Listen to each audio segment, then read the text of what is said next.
वालेकुम गाइस, कैसे हैं आप? उम्मीद करते हैं आप सब खैरियत से होंगे, खुश होंगे और हमारी दुआ है कि आप हमेशा खुश रहें, हंसते और मुस्कुराते रहें। मेरा नाम है रहमान अनवर और मेरा नाम है अलीस और मैं हूं मोहम्मद सैयद और मैं हूं जफर इकबाल। और आज हम जिस वीडियो पे रिएक्ट करने जा रहे हैं, इस वीडियो का टाइटल है complete history of RSS and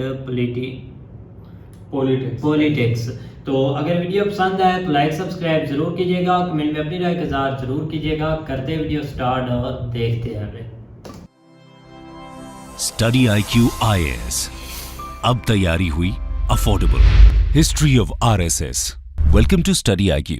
मेरा नाम है आदेश सिंह। दोस्तों, 1925 में एक डॉक्टर ने एक ऑर्गेनाइजेशन बनाया जिसका एम था हिंदू सोसाइटी को ब्रिटिश अट्रॉसिटीज के अगेंस्ट तैयार करना। उस टाइम पर किसी ने भी नहीं सोचा था कि ये छोटा सा ऑर्गेनाइजेशन आगे चलकर वर्ल्ड का सबसे बड़ा नॉन गवर्नमेंट ऑर्गेनाइजेशन बन जाएगा। जी हां, हम बात कर रहे हैं राष्ट्रीय स्वयं सेवक संघ यानी RSS की, जो 2025 में 100 साल की हो जाएगी। RSS ये एक ऐसा नाम है जिसका जिक्र होते ही राजनीति के गलियारों की धड़कन बढ़ जाती है। ये समाज के भीतर कहीं न कहीं देश के सबसे बड़े परिवार के तौर पर अपनी पहचान करवाता है। लेकिन यहां सवाल ये नहीं है कि RSS का मतलब क्या है। सवाल यह है कि RSS क्या एक सामाजिक संगठन है या फिर राजनीतिक? यह सांस्कृतिक तौर पर काम करता है या फिर राजनीतिक तौर पर, या फिर इसका कुछ और ही काम है? तो चलिए जरा पीछे चलते हैं, कुछ इतिहास के पन्नों को टटोल लेते हैं और जानते हैं RSS का इतिहास क्या है और इसे क्यों बनाया गया। साथ ही ये भी कि आज इसका जिक्र करना इतना इंपॉर्टेंट क्यों है। आइए शुरू करते हैं। हिस्ट्री ऑफ राष्ट्रीय स्वयं सेवक संघ RSS।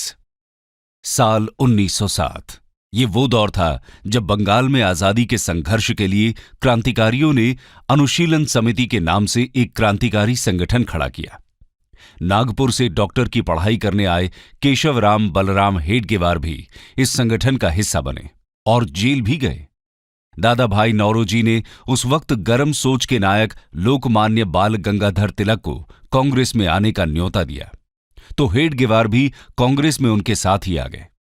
हेडगेवार ने कांग्रेस के साथ काफी समय तक काम किया, लेकिन 1917 में टर्की के खलीफा की गद्दी छिन जाने के विरोध में पूरे हिंदुस्तान में खिलाफत मूवमेंट की शुरुआत हो गई और गांधी जी की अगुवाई में कांग्रेस ने भी इसका समर्थन किया। लेकिन डॉक्टर हेडगेवार को कांग्रेस द्वारा खिलाफत मूवमेंट से जुड़ने वाली बात परेशान कर रही थी। उन्हें ये बात अंदर ही अंदर चुभ रही थी, क्योंकि उन्होंने इसे मुस्लिम तुष्टीकरण की राजनीति माना।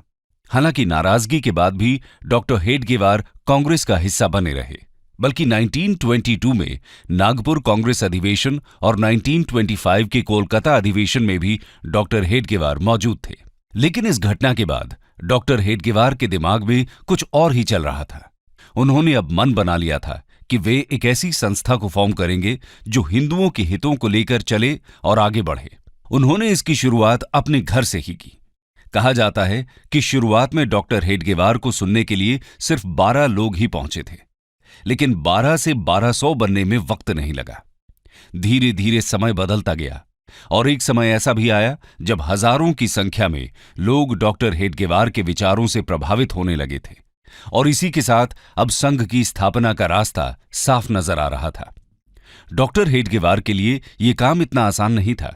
इस रास्ते में कई सारी प्रॉब्लम्स पैर पसारे खड़ी थीं। कहा जाता है कि डॉक्टर हेडगेवार जी ने खुद शाखा लगाना शुरू किया। शाखा में योग, सूर्य नमस्कार, लाठी ट्रेनिंग के साथ साथ इंटेलेक्चुअल डिस्कशन को भी शामिल किया गया। धीरे धीरे लोग डॉक्टर हेडगेवार की बातों से प्रभावित होने लगे और उनके इस अभियान में जुड़ने लगे। कुछ ही समय में शाखा में आने वालों की संख्या कई गुना बढ़ गई। अब समय आ गया था जब डॉक्टर हेडगेवार ने संघ को ऑफिशियल रूप देने का सोचा। डॉक्टर हेडगेवार ने साल 1925 में नागपुर में विजयदशमी के दिन RSS की बुनियाद रख दी। धीरे धीरे महाराष्ट्र के कई इलाकों जैसे नासिक, पुणे, अमरावती, यावतमाल में संघ ने अपने पैर जमाने शुरू कर दिए और महाराष्ट्र के साथ साथ मध्य भारत में भी शाखा का विस्तार होना शुरू हो गया। लोगों का शाखा के साथ जुड़ना किसी बदलाव से कम नहीं था।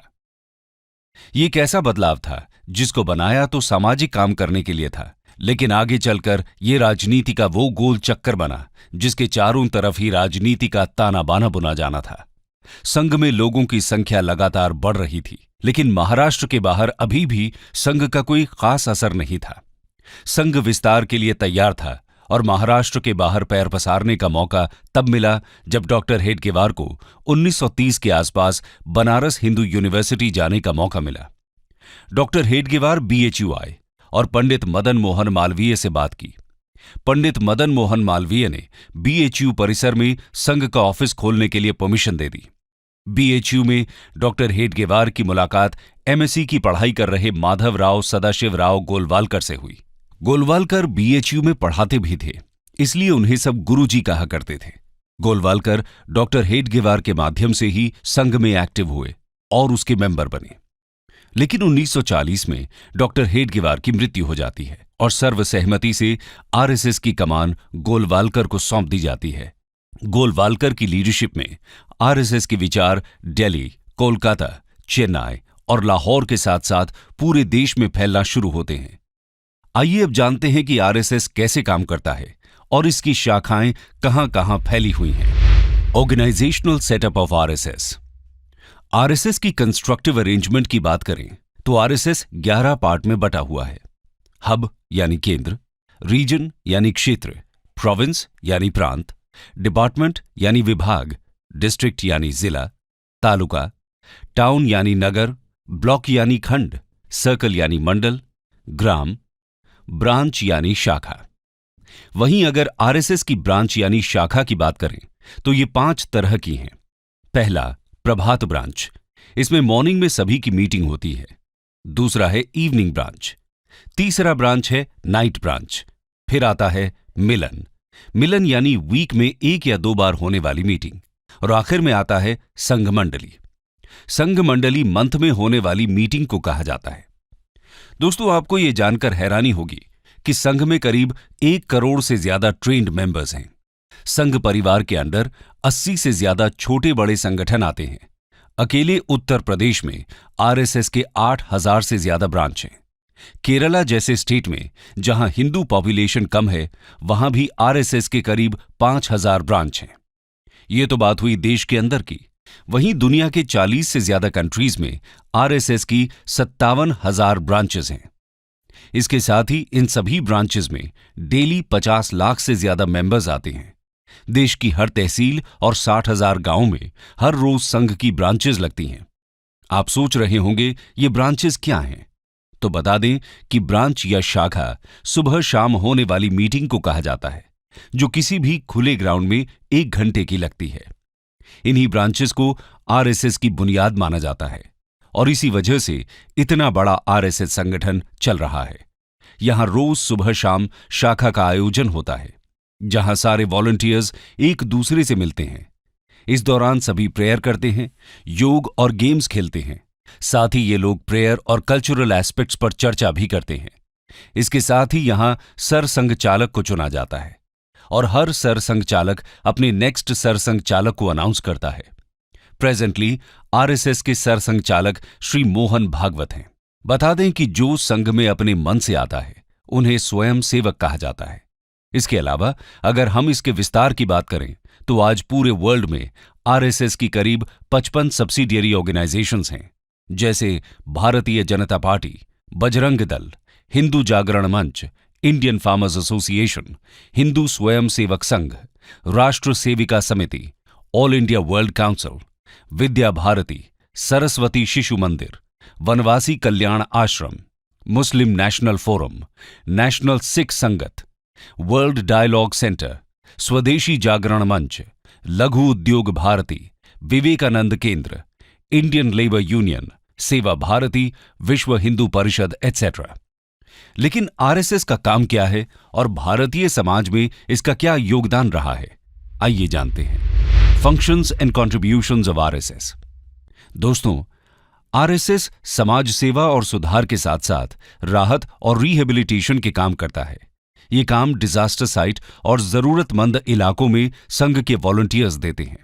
इसके अलावा देश में कास्टिज्म को खत्म करना और कल्चरल नेशनलिज्म को बढ़ाना भी संघ का मकसद है। इसके लिए संघ मैगजीन निकालता है, जिन्हें लाखों लोग पढ़ते हैं। इनमें मेन मैगजीन, ऑर्गेनाइजर और पंचजन्य है। इसके अलावा संघ टीनेजर्स और चिल्ड्रन के लिए देवपुत्र नाम की मैगजीन भी निकालता है। अगर बात करें आरएसएस के अभी तक के योगदान की, तो भारत में कश्मीर विलय के वक्त जब नेहरू सरकार कुछ असमंजस की स्थिति में थी, तो उस वक्त सरदार पटेल द्वारा हेल्प मांगने पर आरएसएस प्रमुख गुरु गोलवालकर ने ही महाराजा हरि सिंह से बात की थी, जिसके बाद महाराजा हरि सिंह ने विलय के लिए दिल्ली लेटर भेजा था। इसके अलावा दादरा और नगर हवेली और गोवा के भारत में विलय के दौरान भी संघ ने बहुत इंपॉर्टेंट रोल प्ले किया था। 22 जुलाई 1954 को दादरा को पोर्चुगीज से मुक्त कराया गया था। 28 जुलाई को आरएसएस लीडर वाकनकर की लीडरशिप में स्वयंसेवक्स ने नारोली पुलिस स्टेशन पर हमला बोल दिया और पोर्चुगीज स्टाफर्स को ओवरपावर करते हुए उन्हें सरेंडर करने के लिए मजबूर कर दिया। लिबरेशन फोर्सेस को इस तरह आगे बढ़ता देख पोर्चुगीज फोर्सेस कैप्टन विर्गिलियो फिडाल्गो के नेतृत्व में राजधानी सिल्वासा की तरफ रिट्रीट कर चुकी होती है। लिबरेशन फोर्सेस फिडाल्गो से सरेंडर करने के लिए कहते हैं और इनके मना करने पर बड़ी संख्या में आरएसएस स्वयंसेवक्स और लिबरेशन फोर्सेस के बाकी मेंबर्स सिल्वासा की तरफ मार्च करते हैं। पोर्चुगीज भाग जाते हैं और स्वयंसेवक 2 अगस्त 1954 की सुबह पोर्चुगीज का फ्लैग उतारकर भारत का तिरंगा यहां फहराते हैं। इस तरह पूरा दादरा नगर हवेली पोर्चुगीज के कब्जे से मुक्त कराकर भारत सरकार को सौंप दिया जाता है। 1962 में जब इंडो चाइना वॉर हुआ, उस वक्त भी संघ ने आगे आकर आर्मी की हेल्प की। आर्मी रूट्स पर नजर रखना, एडमिनिस्ट्रेशन की हेल्प, आर्मी का खाने का इंतजाम करना और साथ ही साथ आर्मी फैमिलीज की हेल्प करने जैसे काम आरएसएस द्वारा किए गए। उनके इस काम को पूरे देश के लोगों ने अप्रिशिएट किया। आरएसएस के इस काम को देखते हुए पीएम नेहरू ने 1963 के रिपब्लिक डे परेड फंक्शन में स्पेशली आरएसएस को इनवाइट किया। 2 दिन के नोटिस पर 3000 स्वयंसेवक ने अपनी यूनिफॉर्म में राजपथ पर मार्च पास्ट किया। इतना ही नहीं, 1965 में इंडो पाक वॉर के दौरान भी तत्कालीन पीएम लाल बहादुर शास्त्री ने संघ को याद किया था। उस वक्त घायल जवानों को सबसे ज्यादा ब्लड संघ के ही स्वयंसेवकों ने दिया था। साथ ही कश्मीर में एयर स्ट्रिप्स से स्नो हटाने का काम भी संघ के स्वयंसेवकों ने ही किया था। इसके अलावा 1971 में ओडिशा में आए भयानक साइक्लोन से लेकर भोपाल गैस ट्रेजेडी तक, 1984 में सिख दंगों से लेकर Gujarat earthquake, tsunami catastrophe, Uttarakhand floods और कारगिल वॉर में घायल लोगों के रेस्क्यू ऑपरेशंस तक संघ ने आगे आकर अपनी सेवाएं दी। हमेशा संघ ने आगे फोर फ्रंट में खड़े हो लोगों की सेवा की है और सिर्फ इंडिया ही नहीं, इवन नेपाल, श्रीलंका और सुमात्रा में भी संघ ने अपनी सेवाएं दी हैं। आरएसएस द्वारा इतना सब करने के बावजूद वो हमेशा कंट्रोवर्सी में फंसती रहती है। उस पर हमेशा से राजनीति में हस्तक्षेप करने के इल्जाम लगते रहे हैं और इसे सरकार द्वारा बैन करने की मांग उठती रही है। आइए जानते हैं इसे कब कब बैन किया गया है। When was RSS banned? दोस्तों, समय समय पर आरएसएस आलोचना और विवादों में घिरता रहा है। पहली बार जब 1948 में नाथुराम गोडसे ने महात्मा गांधी की हत्या कर दी, तो पंडित नेहरू ने इसके लिए आरएसएस को जिम्मेदार ठहराया और इसे बैन कर दिया गया। दूसरी बार 1975 में इंदिरा गांधी ने जब देश में नेशनल इमरजेंसी लगाई थी, उस वक्त भी आरएसएस पर बैन लगा दिया गया था। तीसरी बार 1992 में जब बाबरी मस्जिद को गिरा दिया गया, उस वक्त आरएसएस को बैन किया गया। हम कह सकते हैं कि एक सामाजिक संगठन होने के बावजूद आरएसएस का हमेशा से इंडियन पॉलिटिक्स से गहरा नाता रहा है। आइए आरएसएस और इंडियन पॉलिटिक्स के इस कनेक्शन को समझने की कोशिश करते हैं। RSS and politics. आजादी से पहले और आजादी के बाद भी आरएसएस पॉलिटिक्स से न चाहते हुए भी जुड़ा रहा है। 1975 में इमरजेंसी के वक्त आरएसएस का नाम बड़े लेवल पर पॉलिटिक्स में दिखा। इसके अलावा यह भी बहुत कम लोग जानते हैं कि राजीव गांधी को भी एक वक्त पर आरएसएस के आगे झुकना पड़ा था। दरअसल ये बात 1989 की है, जब राम जन्मभूमि को लेकर छिड़े विवाद में राजीव गांधी को अपनी सत्ता जाती दिखाई देने लगी थी। उस वक्त राजीव गांधी ने आरएसएस से अयोध्या को लेकर बात करने की कोशिश की थी, लेकिन आरएसएस ने राजीव गांधी से किसी तरह की बात करने से मना कर दिया था। संघ उस समय अयोध्या को राजनीति में नहीं घसीटना चाहती थी, जिसके बाद राजीव गांधी सत्ता से बेदखल हो गए। इधर लाल कृष्ण आडवाणी ने वीपी सिंह की सरकार का साथ दिया, लेकिन वीपी सिंह ने जब रिजर्वेशन का दांव खेला तो सारे पासे पलट गए। इस वक्त संघ को एक बड़ा झटका लगा।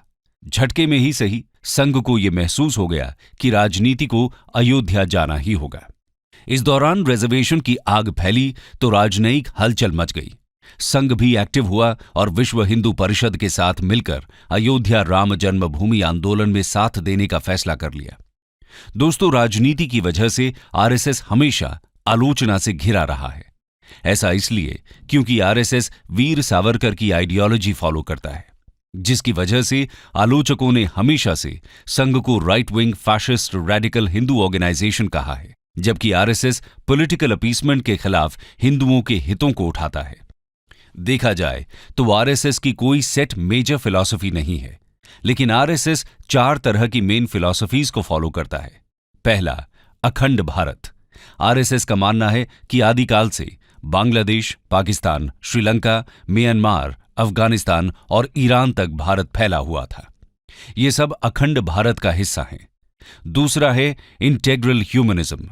ये फिलॉसफी दीनदयाल उपाध्याय जी ने दी थी। इस फिलॉसफी के अंतर्गत इंसानियत को सबसे आगे रखने की बात कही गई है। साथ ही ग्रामीण विकास, सोशल डेवलपमेंट और रियलिस्टिक मॉडल को अपनाने पर जोर दिया गया।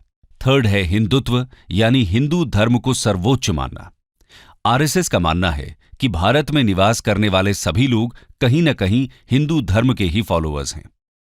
संघ तिरंगे की जगह भगवा ध्वज को अपने कार्यक्रम में यूज करता है। इसी वजह से उसके ऑफिस पर तिरंगा नहीं फहराया जाता। अक्सर इस वजह से आरएसएस कंट्रोवर्सी में फंसता रहता है। आरएसएस सबसे ऊपर भगवा ध्वज को मानता है। आरएसएस समय समय पर राजनीति में भी एक्टिविटी दिखाता रहता है। बीजेपी में कई बड़े लीडर्स संघ से ही निकले हैं। अब चाहे वो लेट श्री अटल बिहारी वाजपेयी हों, लाल कृष्ण आडवाणी हों, हमारे होम मिनिस्टर अमित शाह हों या फिर देश के पीएम नरेंद्र मोदी। इसीलिए इनके कार्यों में संघ की आइडियोलॉजी की छाप देखना कोई हैरानी की बात नहीं कही जा सकती। कंक्लूजन। तो दोस्तों, एक कमरे से स्टार्ट हुआ ये संघ आज पूरे भारत में ही नहीं बल्कि पूरी दुनिया में फैला हुआ है। आज आरएसएस 97 इयर्स का हो चुका है। दुनिया में शायद ही किसी संगठन की इतनी आलोचना हुई होगी जितनी आरएसएस की हुई है, लेकिन इसके बावजूद आरएसएस आज भी अपने विचारों को लेकर डिटरमिन्ड है और अपने मोटो को लेकर आगे बढ़ रहा है। आज आरएसएस की पॉपुलैरिटी इतनी ज्यादा है कि आप भारत के किसी भी कोने में हो, आपको इसके होने का एहसास हो ही जाएगा। स्टडी IQ IAS, अब तैयारी हुई तो अफोर्डेबल। जैसे आपने भाई देखा, बिल्कुल भाई 2025 तक 100 साल पूरे हो जाएंगे जो आरएसएस संगठन है भाई। लेकिन ये देख लें कि उन्होंने भाई बहुत अच्छे अच्छे जो कार्य हैं वो भाई पूरे किए हुए हैं। देख लें कि एक वार होती थी या कोई ऐसा बड़ा इशू आ जाता था, उसमें हेल्प करने के लिए सबसे आगे वो खड़े होते थे, चाहे वो इंडियन आर्मी हो, चाहे उनकी फैमिलीज हो, चाहे वार में कुछ भी खाने का काम हो या मतलब जो भी पहुंचाना हो, मतलब उन्होंने हर तरह से अपने देश की काफ़ी ज़्यादा भाई हेल्प की है। लेकिन ये कि आज बहुत ज़्यादा नई इंफॉर्मेशन मिली है जो कि भाई उन्होंने बताया कि ये पूरी दुनिया में फैली हुई है। पहले हम समझते थे कि ये जस्ट 57,000 ब्रांचेस हैं। हाँ, जस्ट ये समझते थे कि शायद ये इंडिया में ही है, लेकिन ये कि आज पता चला कि ये हमारे जो नजरिया जो हमें इसके बारे में नॉलेज था ना, वो यही था कि जिस तरह हमारे जो पॉलिटिशियंस हैं, खासकर इमरान खान के ऊपर बात करें तो उसने इस चीज़ को काफ़ी बढ़ावा दिया हुआ था कि आरएसएस के जो है ना वो गुंडा या इस तरह के अजीब लफ्ज़ जो है ना वो पीएम मोदी जी के बारे में ट्वीट अक्सर जो है ना वो देखते थे जब वो इधर प्राइम मिनिस्टर थे। तो ये बिल्कुल सवाल जो है ना वो ज़हन में ज़रूर उभरता था कि यार इसके पीछे क्या रीज़न है, क्यों है, क्या है आरएसएस। तो आज एक भाई ने मेरी रिकमेंड की वीडियो और उसने भेजी कि ये आप जो है ना वो ज़रूर देखें ताकि आपको जो है ना इसके बारे में क्लैरिटी हो जाएगी कि ये है क्या चीज़, इसके पीछे रीज़न क्या है, क्यों बनी, क्या है, वो सारी भी भाई उन्होंने डिटेल के साथ बताई है। तो ये तो एक भाई बहुत अच्छी ऑर्गेनाइजेशन है जिसमें देख लो कि वो चाहे वार्स हो रही हैं, वहाँ पे भी जो है ना वो हेल्प आउट लोगों की कर रहे हैं। उसके अलावा अभी भी उनके जो है ना वो बहुत सारे ऐसे सिस्टम चल रहे हैं जिससे वो भाई इंसानियत की खिदमत कर रहे हैं। आपके यार सामने एक कंट्री में एक ऐसी जमात होती है जो कि एक इंसानियत की या हर चीज़ से उनको एक मतलब कि आप देख लें कि हर कंट्री के जो भी इश्यूज होते हैं ना वो सबसे आगे बढ़कर आ जाते हैं। लेकिन बाद जमात भाई ये देखिए जो कि मतलब कि अभी इतनी उनकी ज़्यादा ब्रांचेस भी हैं और जो भी एक मतलब कि एक बदकिस्मती से कोई चीज़ हो भी जाती है तो उसमें सबसे आगे होते हैं। मतलब कि कोई हादसा हो जाता है या एक्सीडेंट या कोई भी मतलब कि वार वगैरह हो तो उसमें भी अपनी भाई मदद फ्राहम करते हैं। तो इसलिए आप भाई देखो ना एक हर कंट्री में होती है ऐसी जमात, लेकिन दूसरे में इतनी एक्टिव नहीं होती क्योंकि जितनी भी कोई एक मतलब कि आप बड़ा इशू हो जाए या किसी एक ज़रूरत पड़ जाए, एक हेल्प करनी हो तो वो आगे नहीं आते क्योंकि वो एक लालच पड़ जाता है। लेकिन भाई ये तो जमात एक पता नहीं कितने सालों से भाई चलती आ रही ये है, सबसे 100 साल हटकर एक और भी देख ले कि ये तो भाई हमारी आर्मी से कितने फीसद भाई बड़ी है। एक आपकी करोड़ आर्मी एक 15 लाख है। करोड़, 1 करोड़ आपकी आर्मी सिर्फ 15 लाख है और आपकी आबादी पाकिस्तान 7 लाख है 7 लाख है। 7 लाख है। हाँ जी, और भाई अच्छा। देख ले 1 करोड़ 7 बंदा। लाख भाई लेकिन ये कि इससे कहाँ 7 लाख, कहाँ इससे- 24 करोड़। हाँ जी, और इससे हटकर एक और भाई सवाल है कि मतलब ये इनको भाई तनख्वाहें भी होती होंगी, मतलब जितने भी नहीं, भाई अब देखो आते ना हैं लोग। जो मेजर पोस्ट के ऊपर होते हैं ना, ज़ाहिर बात है जो ऑर्गेनाइज्ड कर रहे हैं वो चीज़ें उनके ऊपर तो ज़ाहिर बात है कोई सैलरी का सीन होगा। लेकिन ज़्यादा जो है ना वो आप ये कह लें कि लोग जो है ना कोई भी एक बड़ा मतलब मसला आ जाता है, मिसाल के तौर पे कहीं जो है ना वो जिस तरह पाकिस्तान या कोई भूकंप कह लें या ज़ल्ज़ला आ गया कहीं भी, वहाँ पे जो है ना वो ज़रूरत है कि वहाँ पे मेडिकल जो है ना वो फैसिलिटीज़ देनी है या वहाँ पे लेबर चाहिए ताकि लोगों को जो है ना वो वहाँ से निकाले। तो इस तरह की चीज़ों के ऊपर जो है ना इनकी हेल्प ली जाती है या बिल्कुल जो है ना ये खुद वहाँ पे पहुँच जाते हैं। सही तो है। ये कह सकते हैं। और बिल्कुल उसके एक अलावा सवाल सबसे था, बड़ी यही है चीज़ भाई। जो है ना वो शायद मैं गलत हूँ इसके ऊपर जो है ना वो अगर कोई भाई और मजीद बेहतर बता दे, लेकिन अगर जो हमने पिक्चरों से देखा ना वहाँ पे देख लो वहाँ पे लोगों को मेडिसिन भी खिला रहे हैं, खाना भी खिला रहे हैं, हेल्प कर रहे मतलब हैं। बहुत सारे काम ऐसे कर रहे हैं। और दूसरी तरफ भाई उन्होंने बहुत अच्छे लीडर भी दिए हैं जिस तरह दूसरा अमित शाह भाई, अटल अमित शाह वाजपेयी जी मोदी। और उसके अलावा पीएम मोदी जी। तो इसलिए भाई इसको जो है ना वो आप पता चला कि पीएम मोदी जी को क्यों पीछे जो है ना वो जोड़ते हैं इसके ऊपर। लेकिन चलो अच्छी काफी अच्छी वीडियो भी है। बिल्कुल, तो उम्मीद करते हैं आपको वीडियो पसंद आएगी। अगर पसंद आए तो लाइक सब्सक्राइब जरूर कीजिएगा, कमेंट में अपनी राय का इज़हार जरूर कीजिएगा। अल्लाह हाफिज़।